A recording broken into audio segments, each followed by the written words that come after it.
বন্ধ রুমটার ভেতরে নিঃশ্বাস ভারী হয়ে আছে। খাটের উপর আরিশকে আঁকড়ে ধরে বসে আছে অলি।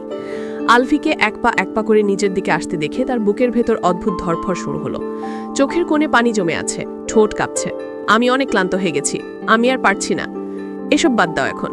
আলভির এলোমেলো চুল, ঘামে ভেজা শরীর আর ক্লান্ত অথচ জেদি চোখ অলিকে অস্থির করে তুলছে। হাতের ব্যথা, শরীরের ক্লান্তি কিছুই যেন তাকে থামাতে পারছে না। হ্যালো বন্ধুরা, কেমন আছেন সবাই? আশা করি অনেক ভালো আছেন। আর আজকে আমার এই গল্পটি শুনলে আপনারা আরও অনেক ভালো থাকবেন, তাই গল্পটি না টেনে পুরোটা দেখবেন। আর যারা আমাদের এই চ্যানেলের নতুন, তারা অবশ্যই চ্যানেলটিকে সাবস্ক্রাইব করে পাশে থাকা বেল আইকনটি বাজিয়ে দেবেন। আমরা প্রতিদিন রাত 9টার সময় করে আমাদের চ্যানেলে নিত্য নতুন গল্প দিয়ে থাকি, যেটা শুনলে আপনার দাঁড়িয়ে যাবে আর হাতের কাছে টিস্যু নিয়ে বসে পড়ুন। অলি ঢোক গেলে বলল, আমি আপনাকে ভয় পাই না, কিন্তু আমার ভেতরটা কেমন জানি শূন্য হয়ে গেছে। আপনার জন্যই আমাকে একদিন আপনাকে ছেড়ে চলে আসতে হয়েছিল। আলভির কণ্ঠ ছিল বরফ শীতল। চলে আসার আগে আমার অনুমতি নিয়েছিলে? কথাটা শুনে অলির বুকের ভেতরটা কেঁপে উঠল। সেই গলাটা শুকনো করে বলল, অনুমতি? আপনি আমার উপর বিশ্বাস করেননি, আলোকে নিয়ে সন্দেহ করেছেন। অথচ আমি যদি চলে যেতামও, তবু আপনার কাছ থেকে অনুমতি নিতাম। আলভির চোখ তখন অদ্ভুতভাবে চকচক করছিল। ভুল তোর না, ভুল আমার। তোকে ভালোবেসেছি, সেটা আমার ভুল। তোকে বিশ্বাস করেছি, সেটাই আমার ভুল। তোকে স্বাধীনতা দিয়েছি, সেটাই আমার ভুল। তোর মতো মানুষকে আমার ভেতরে জায়গা দিয়েছি, সেটাই আমার ভুল। অলির চোখ থেকে অশ্রু গড়িয়ে পড়ল, বুকটা ভারী হয়ে আসছিল। আলভি হঠাৎ বলল, ছেলেকে শুয়ে দে। অলি অবাক হয়ে তাকালো, কথাটার মানে বুঝতে পারছিল না। আলভি নিজেই আরিশকে আলতো করে কোলে নিয়ে খাটের অন্য পাশে শুয়ে দিল। শিশুর শান্ত নিঃশ্বাস ঘরটাকে আরো নিস্তব্ধ করে তুলল। অলি আবার তাকে নিতে যাবে, ঠিক তখনই আলভি হঠাৎ অলির হাত চেপে ধরল। মুহূর্তের মধ্যে অলির শরীর শিউরে উঠল। আলভির শক্ত বাহুতে সে অসহায় হয়ে পড়ল। মাথা থেকে ওড়না যা সরে গেছে অনেক আগে। আলভি তাকে বুকের সাথে টেনে নিয়ে নিঃশ্বাসের ভেতর ডুবিয়ে দিল। অলির বুকের ভেতর ঝড় বইতে লাগলো। বহুদিন পর এমন স্পর্শে তার ভেতরে সবকিছু যেন ভেঙে পড়ছিল। আলভি তাকে একটানা শক্ত করে ধরে রাখল। ঠোঁট ফিসফিস করে বলল, এতদিন তুই আমাকে কেন এড়িয়ে চলেছিস? আমি কি এতটা অপরাধী? অলি গলাটা শুকনো করে বলল, আপনি সিগারেট খেয়েছেন? আলভি থমকে গেল। তারপর ধীরে ধীরে অট্টহাসি ফেলে বলল, সিগারেট? শুধু সিগারেট না, অনেক কিছু খেয়েছি, কিন্তু একটা আসক্তি আছে যেটা কোনোভাবেই কাটাতে পারিনি। অলি অবাক হয়ে তাকালো। আলভি ঝুঁকে এসে তার কানে ফিসফিস করে বলল, সেটা তুই। তোকে ছাড়া আমি টিকতে পারি না। তোর উপস্থিতি আমার নিঃশ্বাসের মতো। তুই দূরে দিলে আমি ভেঙে পড়ি।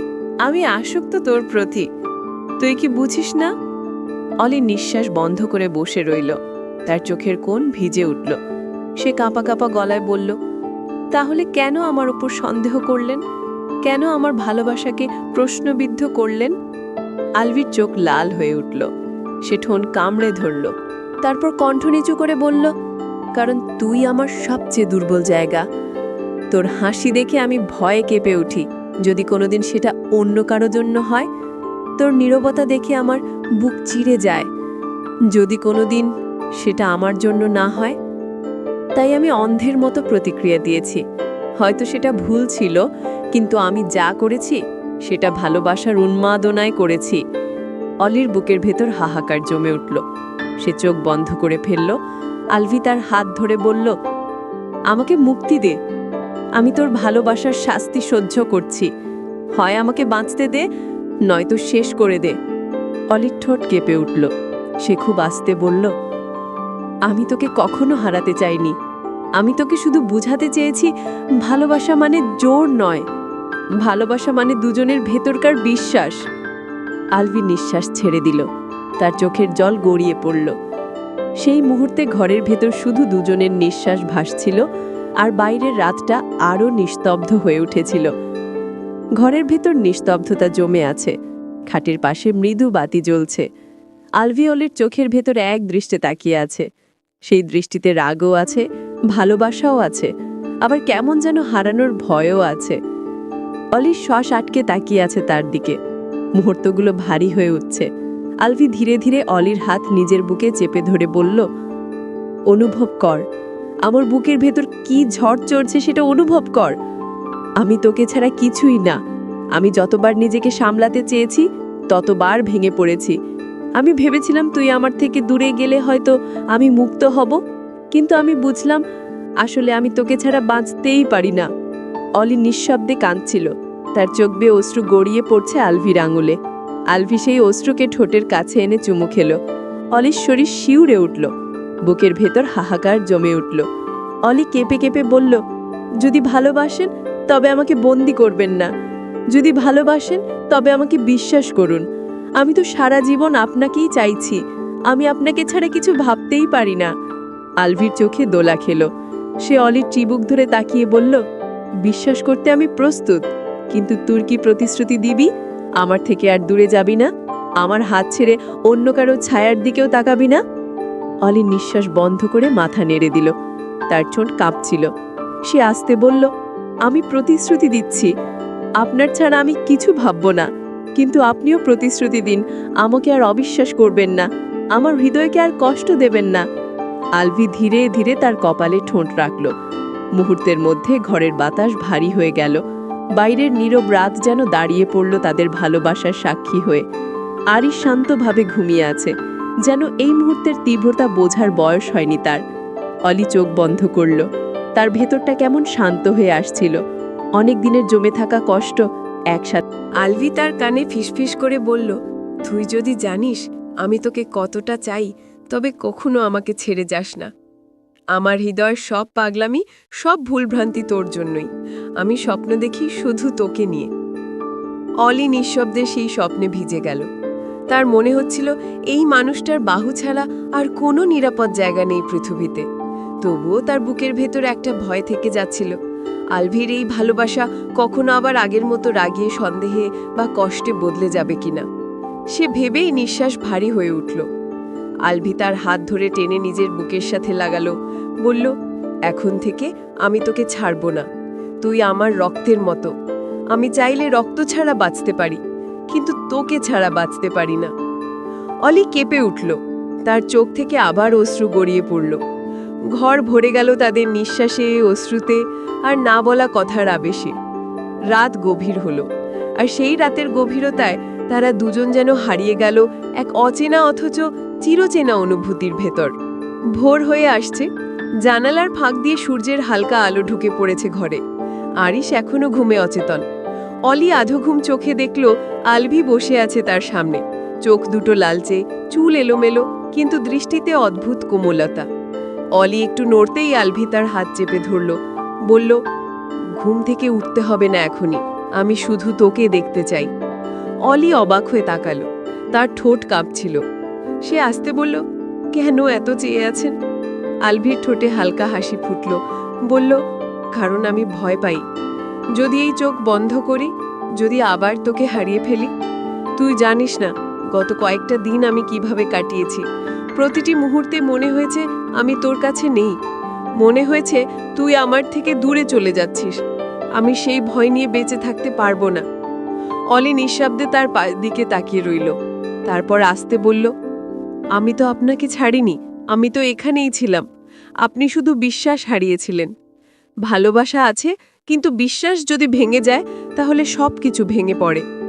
আলভির চোখে জল টলমল করছিল। সে আস্তে মাথা নিচু করে বলল, জানি আমার ভুল হয়েছে, আমি তোকে আঘাত দিয়েছি, কিন্তু বিশ্বাস কর আমি তোকে ছাড়া কিছুই চাই না। তোর ভালোবাসা ছাড়া আমার জীবন শূন্য। অলি দীর্ঘশ্বাস ফেলে তার হাত ধরল, বলল, তবে প্রতিশ্রুতি দিন। ভালোবাসা হবে আমাদের একমাত্র ভাষা। আলফি তার হাত ঠোঁটে ডেকালো, বলল, প্রতিশ্রুতি দিলাম, আমি তোকে আর আঘাত করব না। তবে তুইও আমায় প্রতিশ্রুতি দে, আমাকে ছেড়ে যাবি না। অলি চোখ বন্ধ করে মাথা নেড়ে দিল। মুহূর্তটা যেন নতুন জন্মের মতো ছিল। কিন্তু ঠিক তখনই দরজায় টোকা পড়ল। দুজনেই চমকে উঠল। অলি তড়িঘড়ি করে ওড়না টেনে নিল। আলভি দাঁড়িয়ে গেল। বাইরে থেকে কণ্ঠ শোনা গেল, মা ডাকছে, বলছে সকালের নাস্তা রেডি। অলি অস্বস্তিতে পড়ে গেল, যেন বাইরের পৃথিবী তাদের গোপন অনুভূতিগুলো ধরে ফেলবে। আলভি দরজা খুলে দিল, মুখে কিছুই প্রকাশ করল না, শুধু মৃদু গলায় বলল, আমরা আসছি। দরজা বন্ধ হতেই আলভি অলির দিকে তাকালো, চোখে সেই একই দৃঢ়তা। বলল, আমাদের সম্পর্ককে আর কেউ ভাঙতে পারবে না। বাইরের পৃথিবী যত বাধাই দিক না কেন, আমি তোকে ছাড়ব না। অলি কেঁপে উঠল। তার বুকের ভেতর ভয় কাজ করছিল। সে জানে পরিবার, সমাজ এই সম্পর্ককে সহজভাবে নেবে না, বিশেষ করে আলভির রাগ আর একগুয়েমি আবার যদি বিপদ ডেকে আনে। তবুও তার ভেতরের একটা অংশ শান্তি খুঁজে পাচ্ছিল।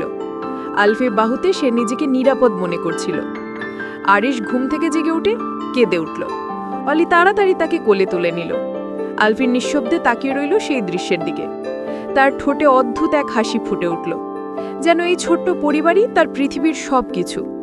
তবুও তার চোখের গভীরে একটা ভয় লুকিয়েছিল, যেন কোনো ঝড় আসছে সামনে। সকালের আলো পুরো ঘরে ছড়িয়ে পড়েছে। নিচতলায় সবাই বসে নাস্তা করছে। অলি কোলে আরিশকে নিয়ে নামতেই সবার দৃষ্টি তার দিকে চলে গেল। শাশুড়ি কড়া চোখে তাকালেন, কণ্ঠে বিরক্তি মিশে বললেন, এত দেরি হলো কেন? বাড়ির বউ হয়েছিস তো দায়িত্বও বুঝতে হবে। অলি মাথা নিচু করে বসে পড়ল। আলভি একপাশে চুপচাপ বসেছিল। সবার সামনে কিছু না বললেও তার চোখে রাগের ঝিলিক দেখা যাচ্ছিল। অলি জানে এই নীরবতা ঝড়ের পূর্বাভাস। নাস্তা শেষ হতে আলভি হঠাৎ দাঁড়িয়ে উঠে বলল, আমার সাথে একটু কথা বলতে চাই। সবার দৃষ্টি একসাথে ঘুরল তার দিকে। শাশুড়ি বিরক্ত হয়ে বললেন, কি কথা আবার? অফিসে যেতে হবে তোকে? আলভি ঠান্ডা গলায় বলল, অফিসের আগে ঘরের শান্তি দরকার। আমি চাই এখনই কথা হোক। অলির বুক ধরফড় করতে লাগলো। সে জানে আলভি যখন এই সুরে কথা বলে তখন আর কিছু আটকানো যায় না। ঘরে ঢুকেই দরজা বন্ধ করে দিল। অলি ভয়ে কাঁপছিল। বলল, এভাবে সবাইকে সামনে বিরোধী করবেন না। আলভি গলা নিচু করে বলল, আমি আর পারছি না অলি। প্রতিদিন ওদের চোখে তোর জন্য অপমান দেখি। তুই তাদের কাছে বউ না, বোঝাই বোঝা। আমি এটা মেনে নেব না। তুই আমার স্ত্রী, আমার সন্তানের মা। তোর মাথা নিচু করে বাঁচতে হবে কেন? অলি কেঁপে উঠল, বলল, কিন্তু আপনি বুঝছেন না, পরিবার যদি আমাদের বিরুদ্ধে দাঁড়ায় তবে আমি কিভাবে শান্তি পাব? আলফি দুই কাঁধ ধরে তাকালো, বলল, আমি আছি তো। আমি তোর জন্য সব কিছু করতে পারি। আমি চাইলে সবার সাথে যুদ্ধ করব, কিন্তু তোকে হারাবো না। অলির চোখ ভিজে উঠল। তার ভেতরে দ্বন্দ্ব। সে জানে আলফির ভালোবাসা সত্যি, কিন্তু এই ভালোবাসা যতটা গভীর ততটাই ভয়ঙ্কর। তার ভয় হয় এই ভালোবাসা কোনোদিন রাগে পরিণত হবে কিনা। ঠিক তখনই বাইরে থেকে কারো কণ্ঠ ভেসে এলো। সেটা আলফির বড় ভাই। সে চিৎকার করে বলছে, অলি, তুই আমার কাছে আজকের মধ্যে উত্তর দিবি। এই সংসারে তোর জায়গা আছে কিনা সেটা আমিই ঠিক করব। অলি থমকে গেল। তার শরীর কেঁপে উঠল। আলফির চোখ লাল হয়ে উঠল। সে দরজার দিকে এগিয়ে গেল। অলি দৌড়ে গিয়ে তার হাত চেপে ধরল, বলল, প্লিজ কিছু করবেন না। আমি চাই না আজ আবার ঝগড়া হোক। আলফি থেমে গেল, কিন্তু তার নিঃশ্বাস ভারী হয়ে উঠল। চোখে আগুনের মতো দৃষ্টি। বলল, আজ যদি তারা তোকে অপমান করে তবে আমি কিছুতেই চুপ থাকব না। অলি তার বুকে মুখ লুকিয়ে কেঁদে উঠল। ঘরের ভেতর আবার সেই টান টান নীরবতা নেমে এলো। বাইরের মানুষের কণ্ঠস্বর আরো তীব্র হয়ে উঠছিল। মনে হচ্ছিল কোনো এক অঘটন আসন্ন।